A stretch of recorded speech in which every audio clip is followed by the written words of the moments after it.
Hello, everybody, and welcome to the Wait What Are We Talking About podcast, episode 96. My name is Bret, aka Enigma9011, and you can catch this podcast live over on twitch.tv/Enigma9011 every other Saturday at 8 p.m. Eastern. You can check it over there.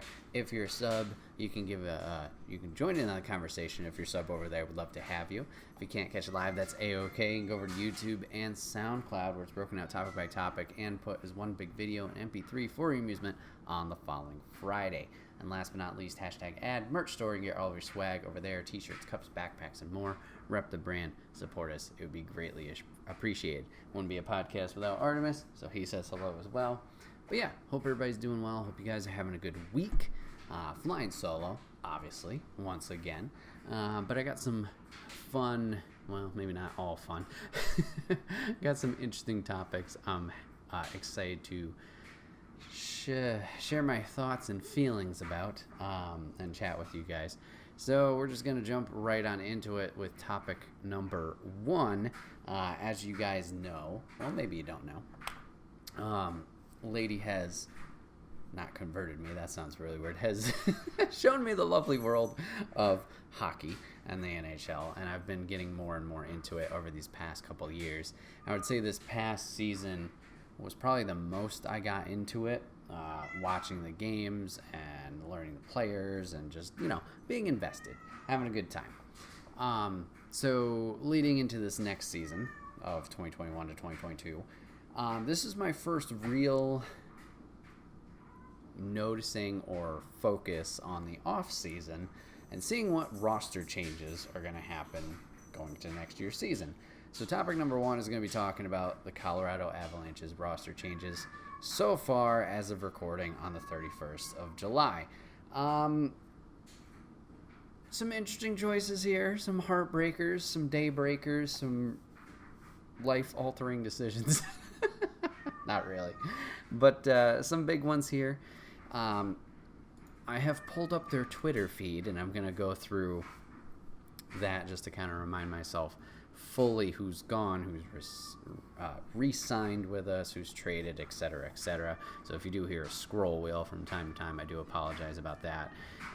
We got some players who are staying on the team, which is a good thing.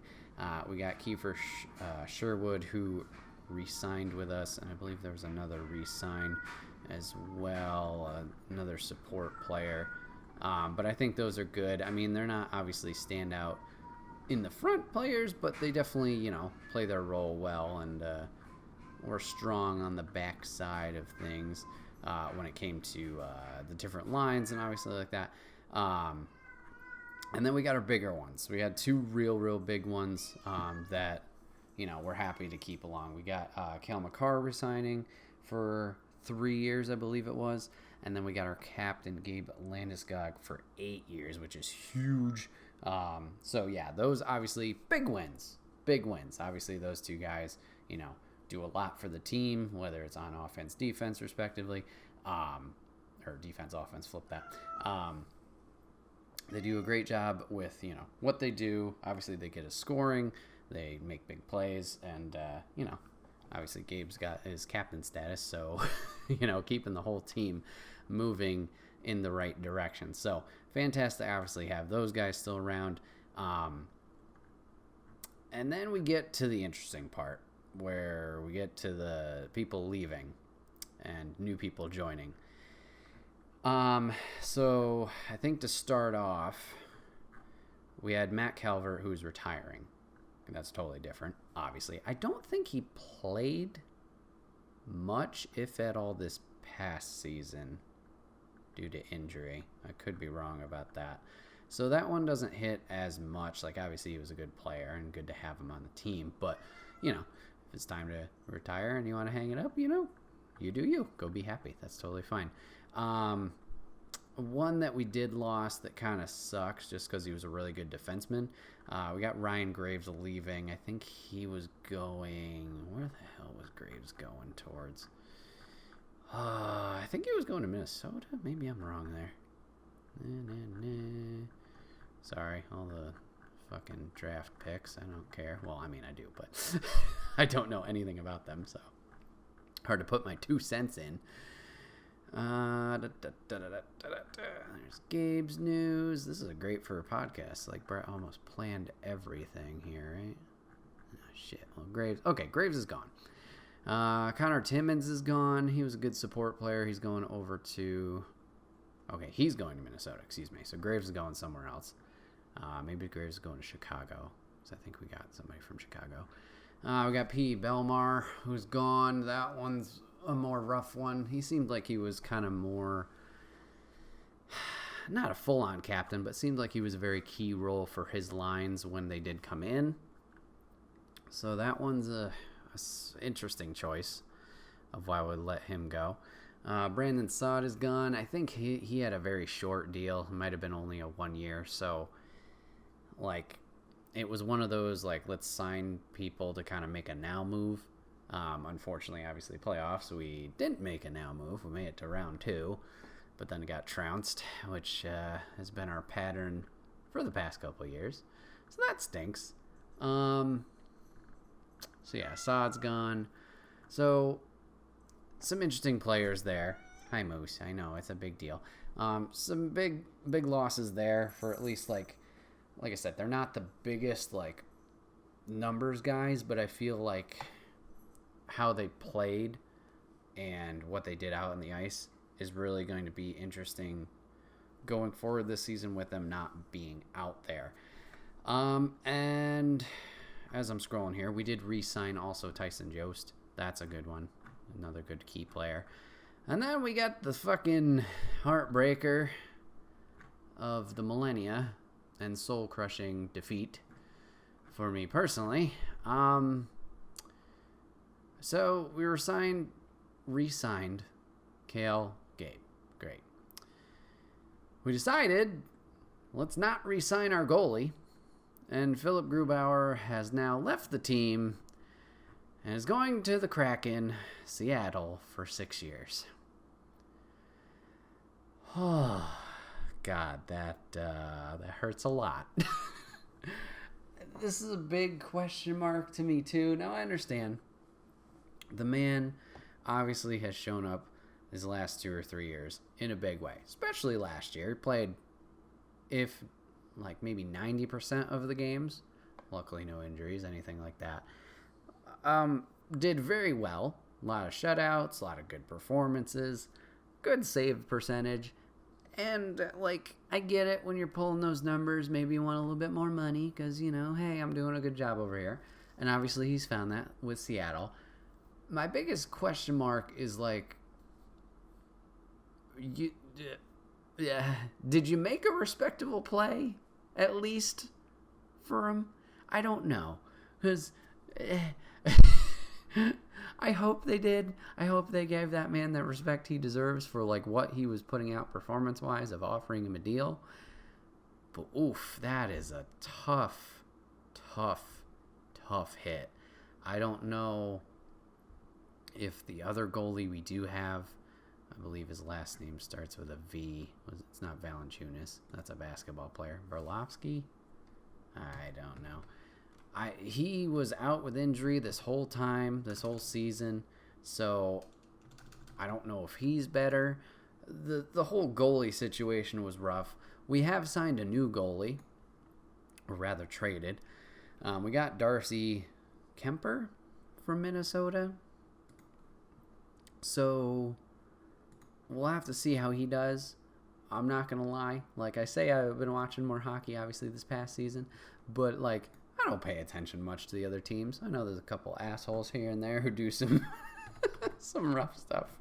But I don't know specifically how Darcy plays. No, could be good. Could have been great. But hopefully this guy, I don't know, can live up to at least a fraction of what Grube had done. But man, that just hurts a lot. There's other people on this team who I feel like could have gone. Nazem Kadri's a big one. Yes, he's a good player, but I feel like he's got a lot of problems as well, which could also, you could say for Graves. Graves, I kind of get why maybe you want to scoot him out of there. He had a lot of foul trouble, unfortunately. But man, oh, okay. This is a surprise. I thought this was only a 1-year deal. Excuse me. But I guess Devin Dubnyk is still on the team. He's a good goalie. Played 2 games this season. We got still Jonas Johansson. He did fine, but like Jonas is still young, so like he only had a little limited ice time this season. Devin can be good, but once again, only played a couple. So, like, there's not much to go off here of, like, experience, at least that I know of. Holy shit, this shows their salary, too. What the fuck? I'm sure it's wrong. But, yeah, so I don't know what Darcy can do. Obviously, I got to just give it time. But, man, that sucked. That took a hit. I'm not seeing the injured goalie here, at least in the roster, so... Maybe the person's out. I don't know. This hurts a lot. It's going to suck next season when we do eventually play the Kraken and then see Grub's over there. You know, I wish him the best of success. Duh, of course, along with anybody leaving the team. But man, it's a very interesting decision as to why Grub was not a key enough person to keep around. But then again, if you look at some other teams, the Golden Knights got rid of Andre Fleury, which he was a big, key part of that team, and whoop, he's going to Chicago, I think. So like there's a lot of interesting, weird moves going on this offseason. As for new players, we got Jordan Cross. We got a lot of guys from fucking Minnesota. We got Jordan Cross joining. Who else we got here? We got from the Detroit Red Wings, got Darren Helm to a 1-year contract. I think there was... Oh, yeah, we got also Dylan Sakura and Stefan Matau, both to 1 years. So, like, I don't know. 1-year deals, like, I get it. You know, you want to try out some people, see if it works, see if it doesn't. But way back when I used to watch basketball more, OKC, Oklahoma City Thunder. That was my team to watch. I hopped into basketball just as they had transferred from Seattle, being the Supersonics, to OKC. So I was like, oh, new team. This makes sense to jump in here. I could have defaulted and been a Knicks fan, but like I felt like new team, perfect for a new fan to hop in there. That was my reasoning there. Eventually, obviously, that team dismantled from what it had been of like Kevin Durant being there and Russell Westbrook. So for a little while, especially when James Harden had left and then Kevin Durant had left, we kind of were messing around with different people supporting Russell. And there was 1 year we had Victor Oladipo, originally from, at the time, the original Orlando Magic. And then he joined. And Oladipo was great. And when that season came around, like, they did okay. I don't know if they made a super big push, playoffs or whatever. I can't recall. But, like, Oladipo was only in that 1 year, and then they just swapped him out for somebody else. And the 1 year deal thing just really confuses me. Like I said, I can understand, like, you want to do a trial period with people, but sometimes, like, I feel you got to give it more than 1 year, one season, especially with coming from other teams, like, and obviously playing with new people. You got to kind of build a rapport and, like, some kind of camaraderie with them. So, like, obviously off the court or on the court or ice, you got to build that. You got to kind of get used to, okay, my wing player really, this is where their strong suits are. How can I support that? Okay, we're going to run these plays, or I got to watch out for this weakness, whatever it is. Like, you got to give people time to kind of mesh together. And granted, a season is 82 games, like, that is a lot of time, but sometimes it takes a little while. Like, these one and done years, like, if they just zip away, I don't know if you really get the full potential out of them. and then we're just going to be in the same struggle bus as or next year.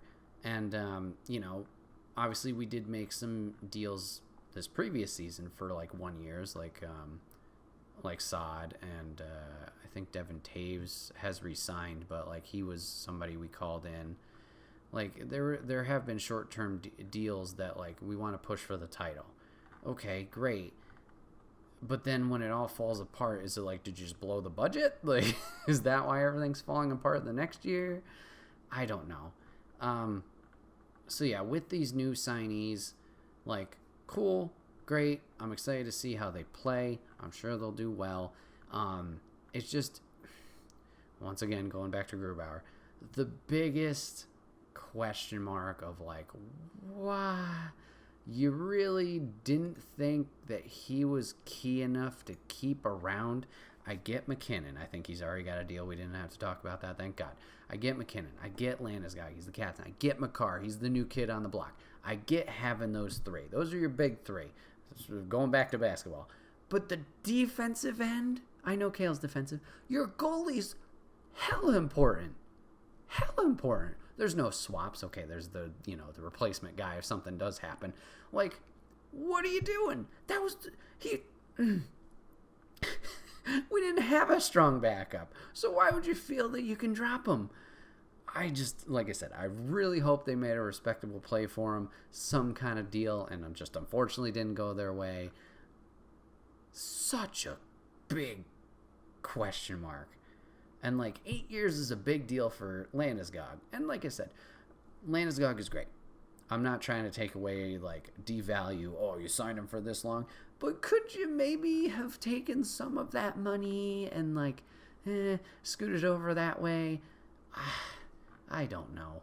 It's just, it's very frustrating, to say the least. Hopefully this isn't just a rebuild year. That was my fear the day hearing about this trade. I think it was Wednesday. It's just like, it was a big hit. And, it's like, oof, you had the thought, or I had the thoughts of like, well, we're back in the rebuilding phase. We're not going to be pushing for those playoffs, I guess. I don't know. Just, it's interesting. Obviously, like I said, this is only my first off season really paying attention to it, so I don't know if it's been like this from year to year where it's more apparent with the roster changes. Hopefully all the new guys coming in, whether it's through the draft or these trades, acquisitions, whatever, hopefully, they mesh well. Hopefully they do well, perform well. I'll eat my words down the road when we push really far in the playoffs or whatever. It's just all of them. It's going to be a hit, wish nothing the best for them. Hope they do succeed, obviously, wherever they do go. It just sucks not having them on our team. But I digress. I don't know. That's just my thoughts on the roster changes, at least so far. Hopefully nothing super big happens in the next coming weeks, but I don't know.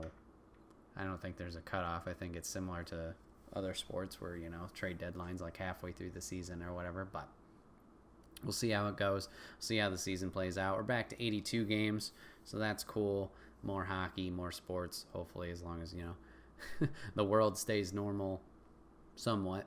But we'll have to see how it all plays out. So, yeah, we're going to move on to topic 2 now, kind of flipping the whole thing from one avenue of sports to video games. I wanted to talk about Injustice 3 and the roster, my hopes for the roster, and just kind of talk about previous roster stuff like that with 1 and 2, because obviously, well, not obviously, but probably NetherRealm is working on Injustice 3 right now. At least the past couple of years, that's been their development cycle. It's been Injustice, Mortal Kombat X, Injustice 2, Mortal Kombat 11, so should be Injustice 3 now if that story and that franchise is continuing. I don't see why it wouldn't. I'm sure Warner Brothers would be pushing for that a lot. As far as I know, sales for the first 2 games have gone very well. I know the stories have been received very well. And they're just a blast to play. Like, I'm still playing Injustice 2. That game was a surprise for me of like how much I loved that game. Injustice 1 was fun, but like the story was fantastic, but sometimes the gameplay here and there, at least in my opinion, just wasn't the most fun at times for like playing it hours and hours on end. While Injustice 2 really improved on things, and the characters were fun to play, and the modes were really fun to play in multiverse mode, where it provided enough variety with the modifiers for changing things during the match to kind of keep it new and different enough without losing, obviously, the core gameplay, to kind of make you want to keep playing. And with the gear implementation of like customizing your characters, and it just added more substance to the game. Something that they tried to follow in with Mortal Kombat 11, which personally, and I think I've talked about it on the podcast, I didn't think was implemented as well as Injustice 2. Kind of every tower multiverse similar game mode was everything in MK11 seemed to be modifier heavy. Like it wasn't a mix of like some have modifiers, some don't. Every tower had a modifier, and some of them were frustrating as all hell. I'm sure if Lady was on the podcast, she could tell you early in Mortal Kombat 11, I was raging at some of those modifiers. So like they tried it, and then the gear system in Mortal Kombat 11 didn't work out because it's like it worked, but the changes you were making were so minuscule, of like the small gear pieces on your hip or your back or whatever that you barely see in the game. It just wasn't as enticing as well as for in Injustice 2. Like I'm changing my characters completely, and it's noticeable, entirely in the match. It's not just something that I might see a glimpse of here and there. But anyways, we're talking about roster. So I'm really hoping they're working on Injustice 3. Obviously the stories have been great, and I'm looking forward to a continuation of that and having some fun with the characters they decide to include. So I wanted to run through the rosters of Injustice 1 and Injustice 2 real quick to kind of see, obviously, who we have had, whether it was the main roster or the downloadable content, the DLC roster that did come post-launch. So for Injustice 1, get out of here thing. So for their roster, 4, 8, 12, 16, 20, 24, we had 30 characters all together, including DLC. So we had Aquaman, Ares, Bane, Batman, Black Adam, Catwoman, Cyborg, Deathstroke, Doomsday, The Flash, Green Arrow, Green Lantern, Harley Quinn, Hawkgirl, The Joker, Killer Frost, Lex Luthor, Nightwing, Raven, Shazam, Sinestro, Solomon Grundy, Superman, Wonder Woman, Lobo, Batgirl, Scorpion, General Zod, Martian Manhunter, and Zatanna. So, a lot of characters there. Moving over to Injustice 2, we had some of that roster obviously carry over, but here was the roster for Injustice 2. We had 28 playable characters, and then later on 10 downloadable, so 38 in total. Here we go. Aquaman. This is going to be just everybody, including DLC, together. So Aquaman, Adam, Atrocitus, Bane, Batman, Black Adam, Black Canary, Black Manta, Blue Beetle, Brainiac, Captain Cold, Catwoman, Cheetah, Cyborg, Darkseid, Deadshot, Dr. Fate, Enchantress, Firestorm, The Flash, Gorilla Grodd, Green Arrow, Green Lantern, Harley Quinn, Hellboy, The Joker, Poison Ivy, Raiden, Red Hood, Robin, Scarecrow, Starfire, Sub-Zero, Supergirl, Superman, Swamp Thing, the Teenage Mutant Ninja Turtles, and Wonder Woman. So, big roster there. So obviously, like I mentioned, we had some carryover from Injustice 1 to Injustice 2. Some of that was story related. Some characters had died. Some characters were making their debut in the second game but got teased at in the first game through levels or whatever it is. So when we get into DLC, it gets a little questionable of like the whole alive or dead thing. Obviously, with comics, nobody's ever really dead. You know, everybody can pop in whenever the fuck they want and make their return.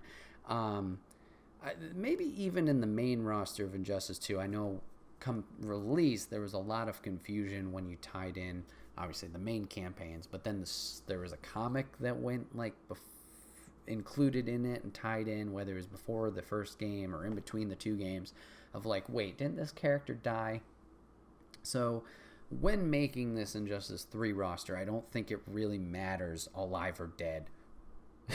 Obviously, in the story, what's going on here. I think it's just going to be for fun who we going to include. So if we're being smart, we got to start thinking of that crossover, that carryover from the Injustice 2 roster. Who's going to return?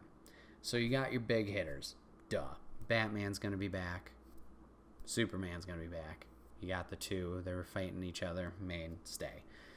Wonder Woman's going to be back. Who else we got here? I think it's pretty safe to say Flash, Green Lantern, Aquaman.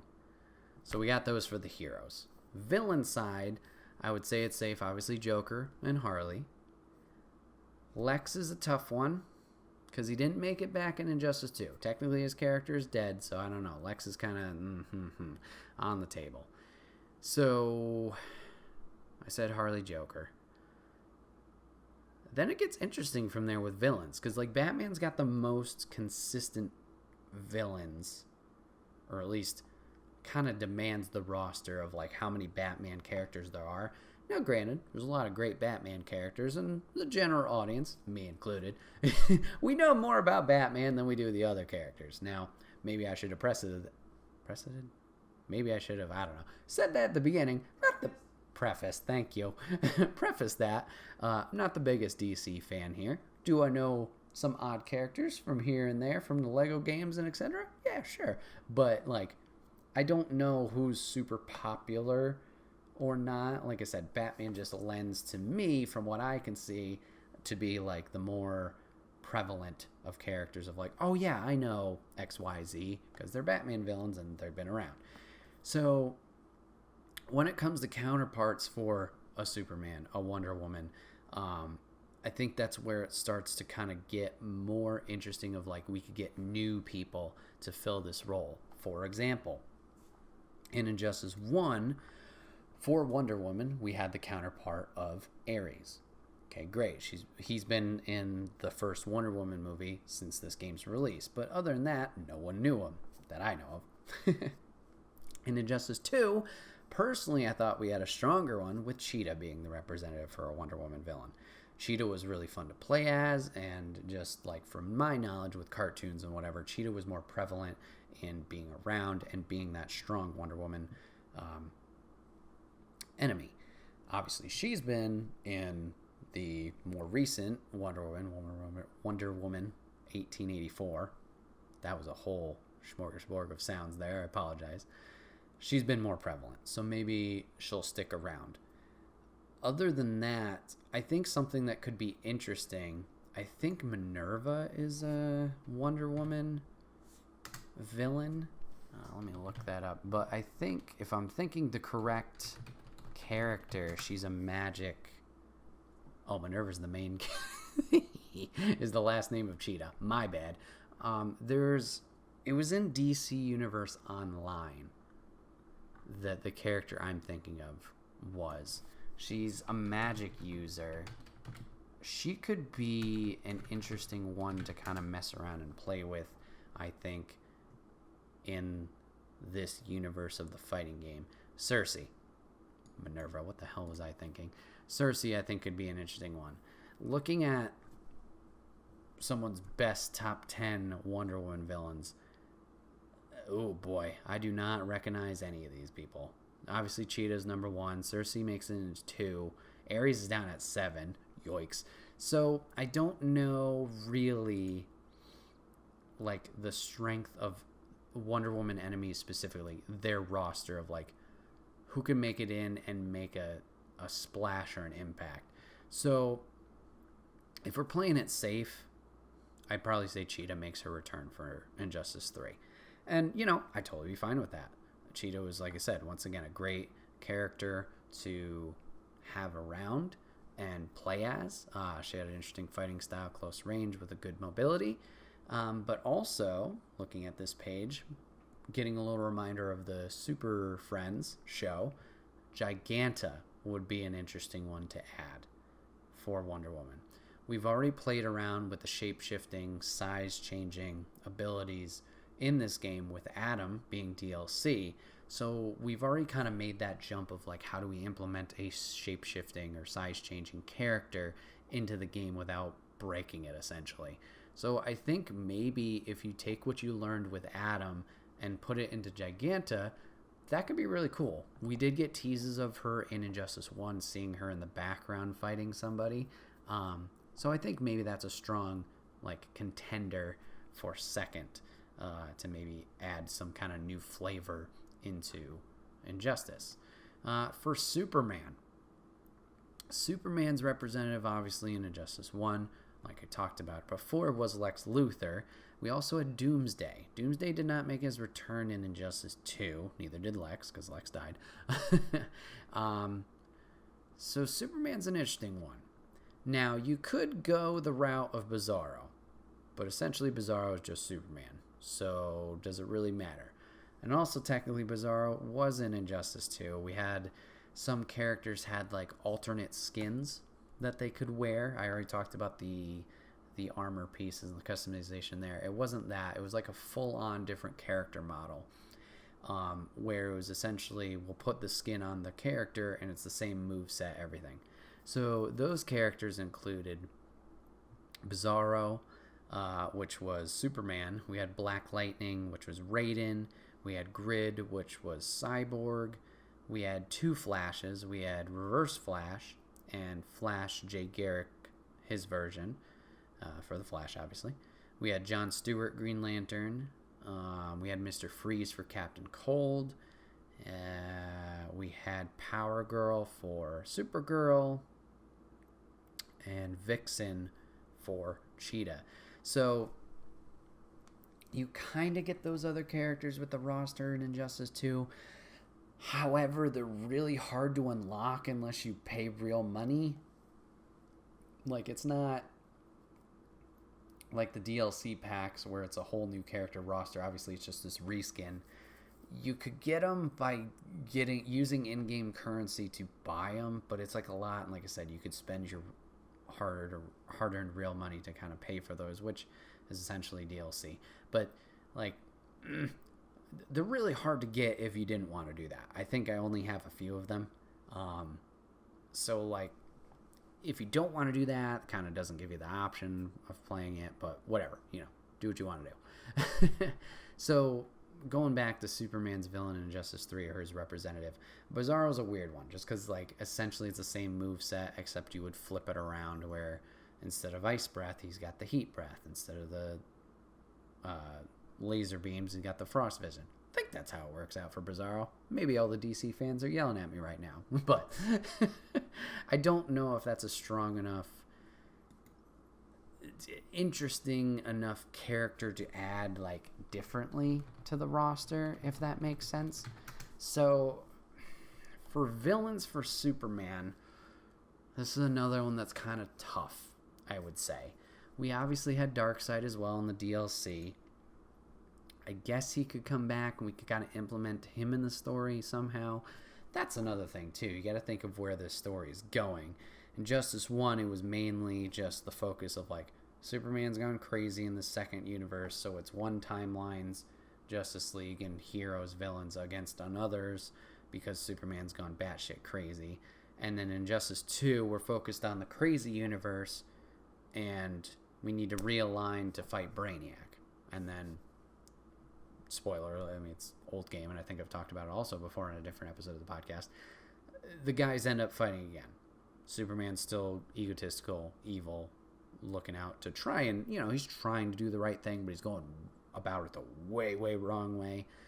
So now we're trying to figure out how to restore planets that Brainiac has taken and trapped in the little bottles that he collects. So thinking of how Injustice 3's story will play out is a big question mark too.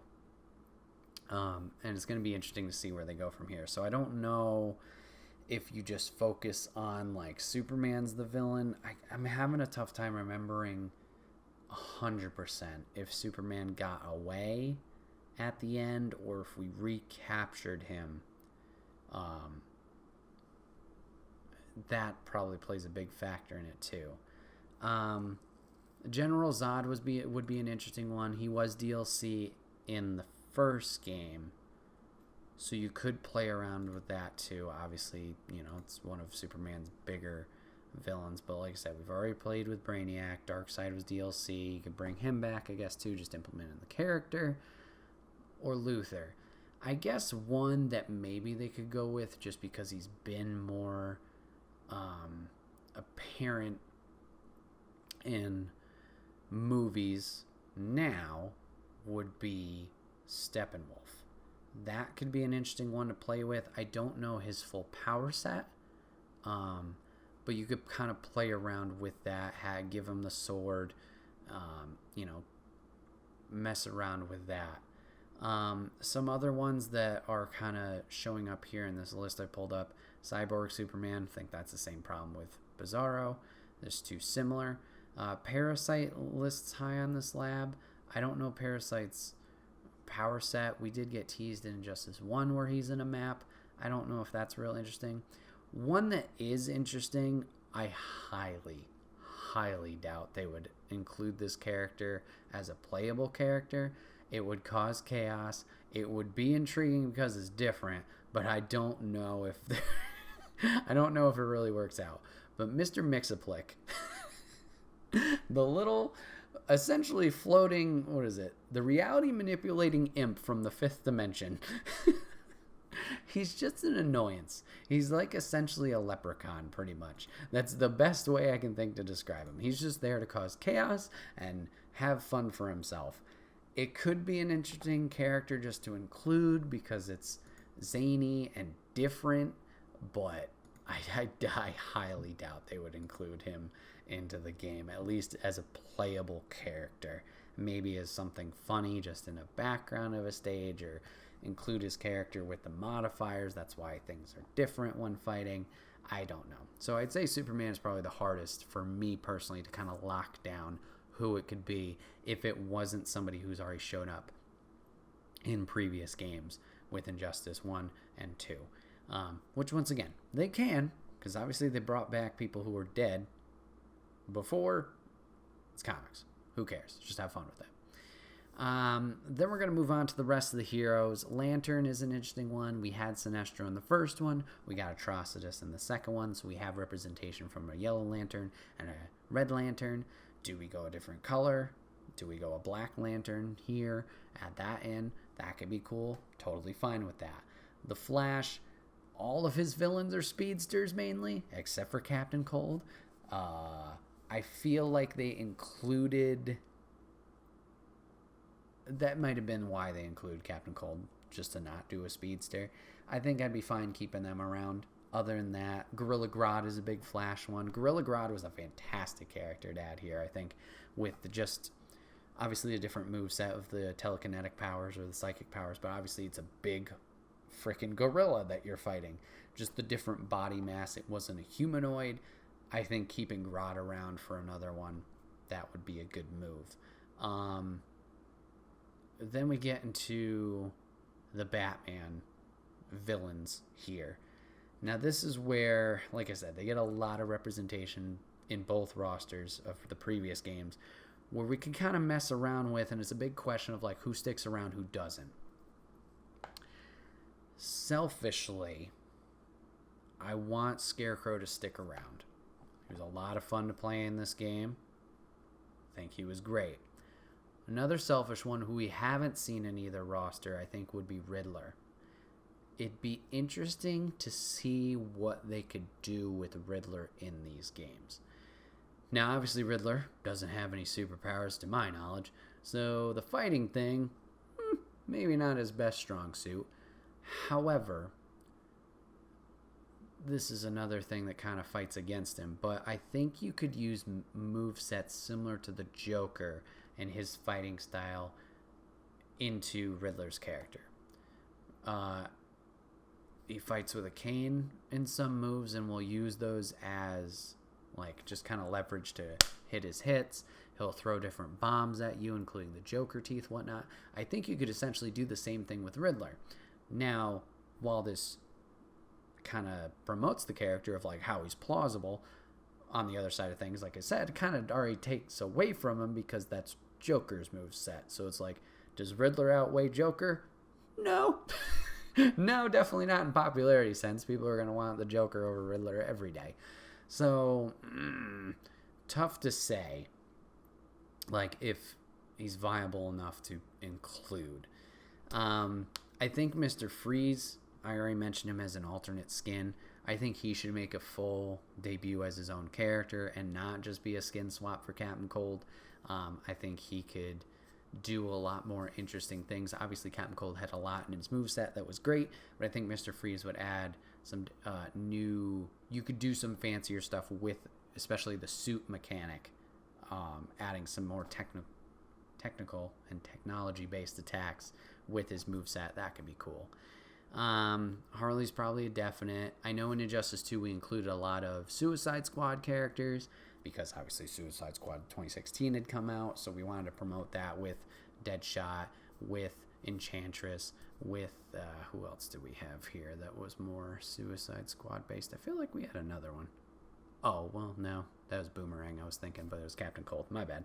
Okay, maybe not as many as I thought, but you had their representation. If you wanted to keep it because the new Suicide Squad movie's coming out literally next week, maybe you add a Captain Boomerang. Maybe you add a King Shark in there. Those could kind of play around with different characters that would be interesting. I'd be totally fine with that. I think for the supporting cast, Game 1 we had Nightwing. Game 2 we had Robin. Batgirl's in Injustice 1 as DLC, and Batgirl a lot of people enjoyed. I don't know... They had a good story going with the Nightwing Robin thing. Nightwing was part of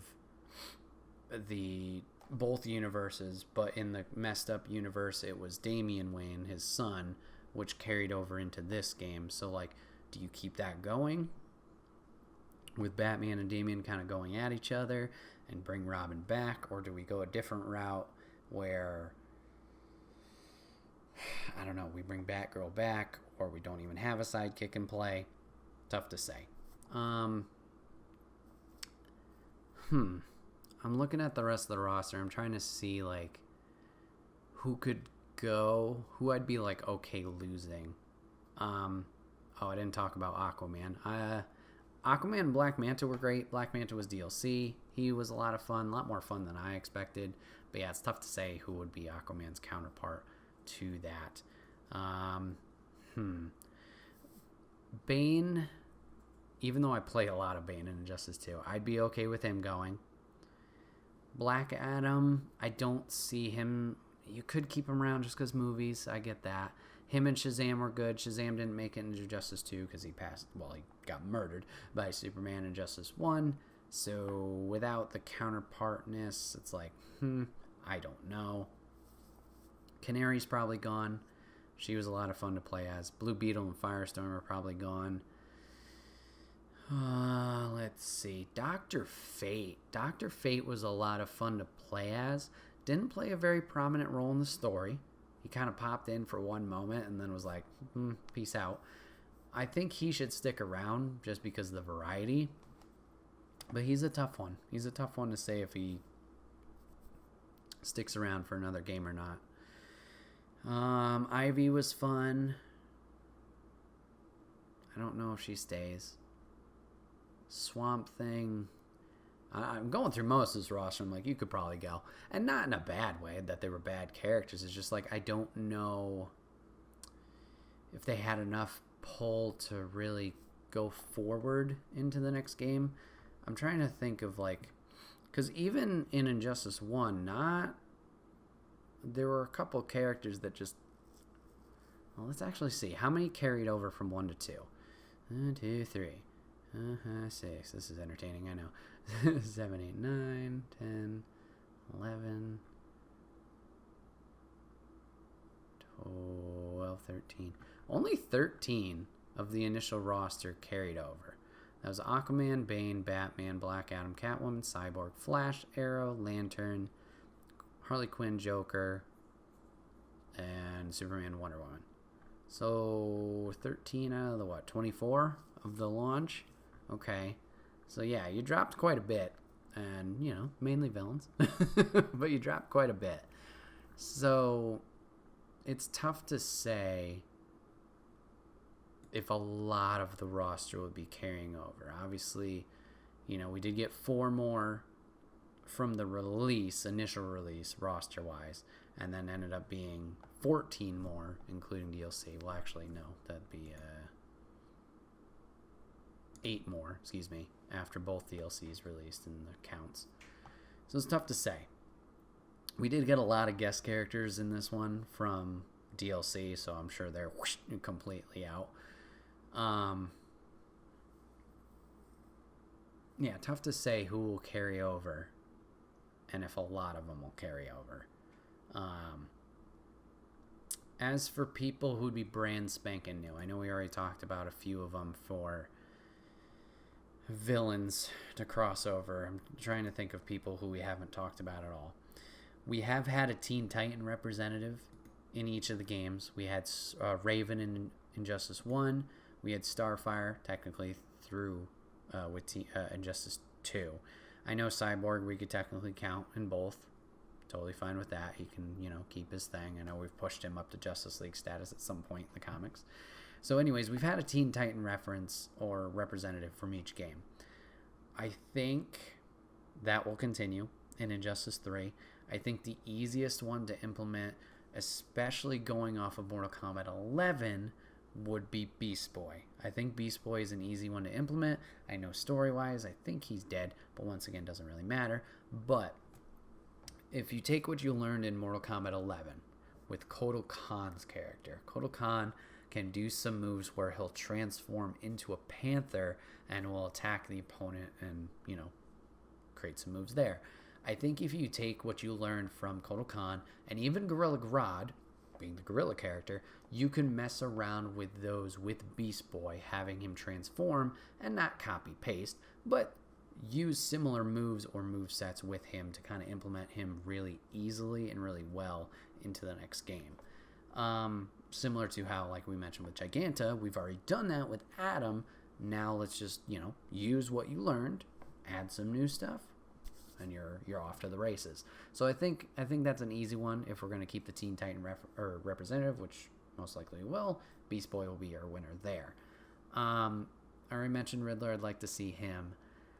I think, who else could be interesting that's brand spanking new? Now I gotta try and think of my DC knowledge and who's even existing in this world.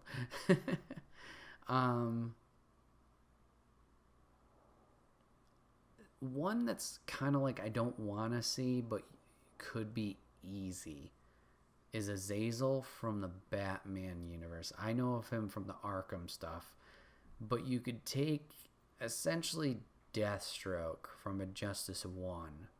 You could essentially take his moveset and modify it for Azazel, or Azrael, excuse me. That one could probably be an easier one to do, not one I necessarily want, but that would be it. We talked about it before with the Suicide Squad mentioned, but Captain Boomerang, I think, would be a big one, especially if they do want to tie it in with the Suicide Squad movie, or at least build off the momentum the character has built from these two films. Go with that. It's not a gun projectile, so you can play a little bit differently with that. And I think he could do some interesting close combat maneuvers as well. So I think Boomerang would be a fun one to add. Okay. I'm thinking back to Super Friends once again.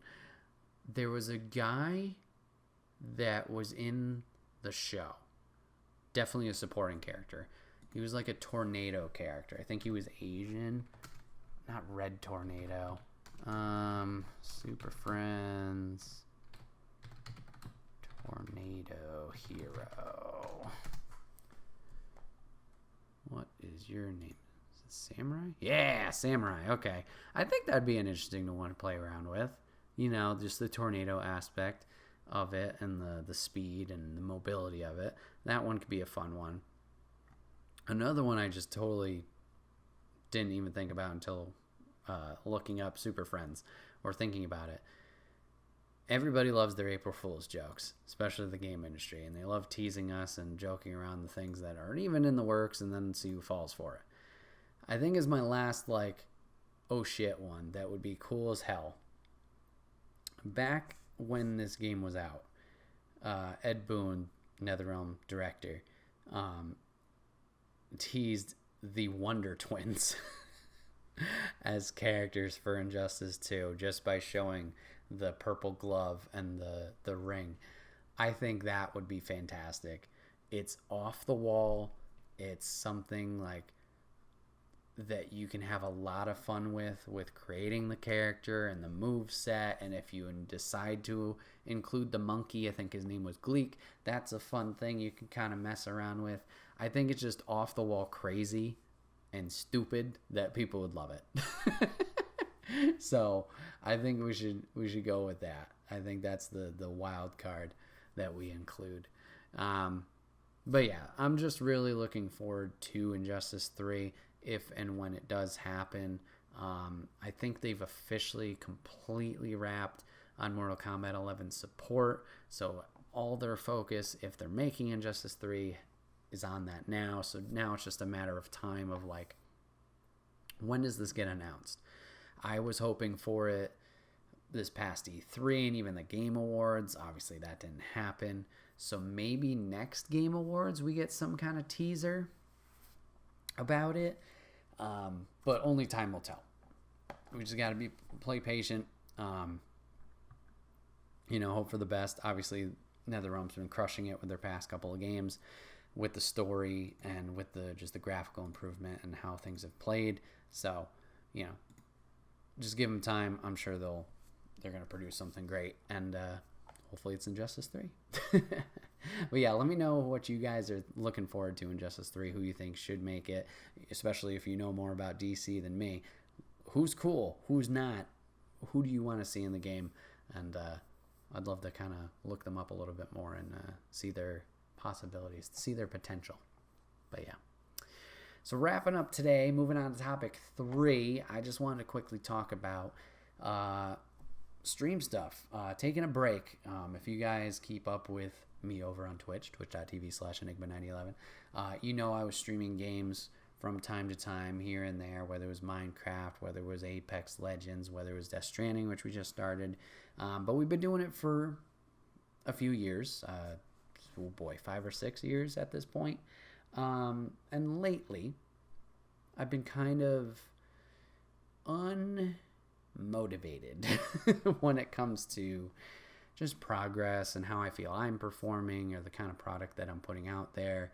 And I was kind of having a rough time with it, especially over this summer. And it could be a numerous factor of things, but I just kind of wanted to talk with you guys quick, kind of update you about what I'm feeling, what I'm thinking, all that stuff.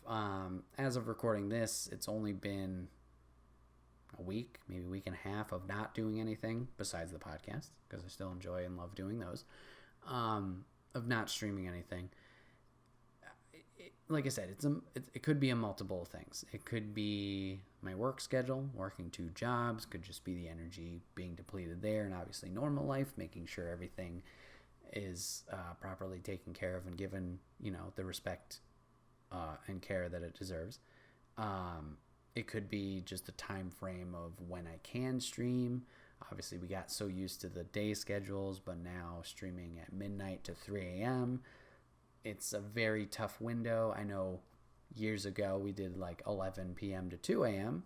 That fit a little bit more in my wheelhouse, and some people were able to tune in. This new schedule not as many people could tune in, so I think that was messing with me too. Like when you keep switching schedules, it's hard to stay consistent with, people watching. Makes sense. So it could be that. It could just be that, shitty luck. I mean, anybody and everybody can stream. That's an easy excuse to make of like, oh, everybody's doing it. Of course, nobody's going to watch. I don't mean it that way of like trying to make excuses. I'm just trying to think of things out loud of what it could be, of like why I didn't feel motivated to do it because I'm not seeing numbers. It was also another thing was like I didn't know what to play. I would play something for a while, i.e. Minecraft, and then just don't feel like playing this anymore. But what do I replace it with? I know we just started Death Stranding before we called it quits. But there was nothing like pulling me a certain direction of like, I really want to play this. And if there was something that I did want to play, maybe the numbers didn't really follow that. Like from time to time playing Apex, I love playing Apex, but people don't want to watch Apex, which is fine. I totally understand it's not for everybody, or, they got their own things going on. That's fine. It's just hard to feel like play what you want to play, but then nobody shows up. I don't know if that makes sense.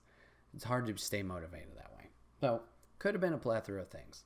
I don't know. Maybe it was just my thinking was maybe this is, I should stop doing this. And conversations with other people, like if it's stressing you out, yeah, let's, maybe there's something you gotta change. And that made sense. With taking a break, once again, it's only been a week and a half. I do feel a lot better than I was feeling. So I do appreciate the advice that people were saying there and, recognizing, hey, gotta pump the brakes here. I do feel better with that. I do feel better mentally, do feel better physically of just not feeling drained all the time. I'm going to sneeze, or I might, so heads up there. I do feel a lot better. I do feel motivated. Heads up. Excuse me. Ooh, audio guys, I apologize. I do feel motivated again. Does that mean I'm going to jump back into streaming right now? No. I do feel that this is a good, healthy move of taking a break. I don't know how long for, to be honest. Maybe I'll ride out the rest of the summer, and then once work schedules kind of get back to normal with not 2 jobs, then maybe I'll feel more inclined with having the time and energy to do something. But I don't want to say concrete, this is the end, I'll be back. But I do want to share that I do feel better and I do feel more motivated to do it. Like, it's good to know that I have that desire to pursue it, if that makes sense. I still feel motivated to do it. I still feel like this is a creative outlet for me. I've been able, with this break, to think more about like, okay, how do I want to change up the presentation style, or what things do I want to create for the stream? And having these ideas bouncing around my head, like, oh, this would be cool to kind of create and try, whether it's something I've been inspired by for another streamer or just something I thought of on my own by just thinking of ideas. That's great. So I'm happy about that. I'm happy this isn't just a cut dry of like, nah, throw that in the trash, we're done. Really happy about that. So when it does eventually come back in some way, shape, or form, looking forward to that. I think that by taking a break, it was just a good